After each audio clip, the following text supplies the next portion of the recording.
So let's say you are unhappy with the organisation you're getting serviced by, you're looking for a new one. Is price the most important factor, or is this actually just recognition of high quality service that you'll get from that organisation? I think it's both, and I also think it depends on the category that you're dealing with or the service industry that you're dealing with.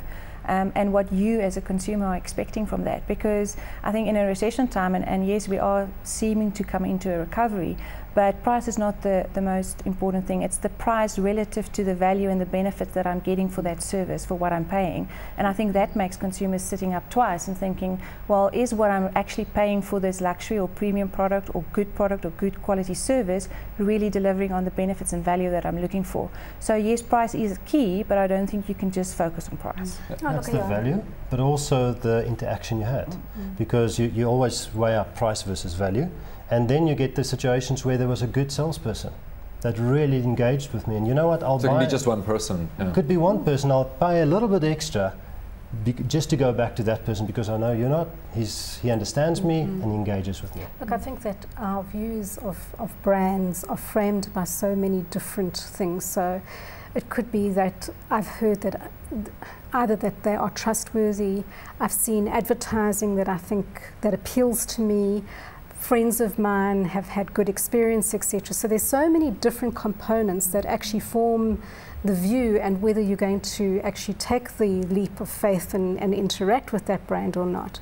And that price is a consideration, but I think it's probably maybe one of the last considerations in terms of how you would weigh up value. There's so many other things that are emotional that come into a choice like that. Josi raises a really interesting point of view there. The findings of the research indicated that the #1 source of information that people will look for when making a decision about a brand, whether they switch or stay, is word of mouth from other people. And so in the main, the sort of corporate website, the sanitized information that's presented to customers on products and services is looked at, but actually the swing factor is what other people are saying about the brand, what other people's service experiences are, how they are rating it. And that's exactly what's coming in terms of the decisions. Such an interesting thing, because if you look now in terms of how people have started to also use the internet, in that, I mean, I know certainly before I go and book any hotel, I will go into TripAdvisor first to see what other people's experience was. You know, when you're looking at other companies in terms of doing business with them, you'll go into Hello Peter to see what people are saying. And whilst you know at the back of your mind that you're dealing with the whingers, where in a site like a Hello Peter, the reality is you want the thing to be exposed, warts and all, so that you can make an informed decision, whereas before all you were given was basically the company brochure. You now can have conversations around companies, which is, I think, where consumers have become empowered.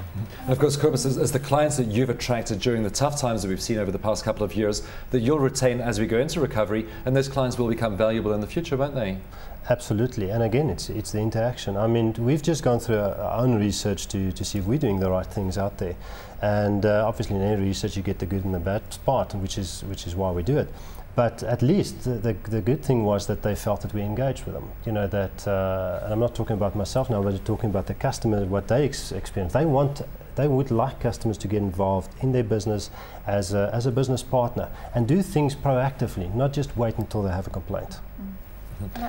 Sorry, I think that's what's important, and what came out of the study as well is that the question of, do you really understand your consumers and who they are? Because for me, what was also interesting in the study is the difference between a young target market and an older target market, and what they expect of service. And the service levels might be very different, and it's how or what they expect is very different, and how a company can treat those consumers. Because the young ones want the options to go online, to have a blog, to chat, or whatever. But if I'm an older consumer, I would like to actually talk to someone, to have a face-to-face conversation with someone. And can companies not tailor-make their customer service to clients based on those types of issues? So it's not one size fits all? It's not just one size fits all. No, definitely not. And I think that's where options come in. Yes. Is to give them different options. So if you can go either online, or you can come directly to us, or you can phone us, and give the people options, because so that people use whatever is comfortable for them at that stage. I'm afraid we're out of time. We have to leave there. Thank you all very much for your time this evening. As this evening's guests, Nikki Tyrer from Accenture, Josi McKenzie, Independent Marketing Consultant, Cobus van Graan from Tracer CQM, and Lizette Kritzinger from Know Market Intelligence.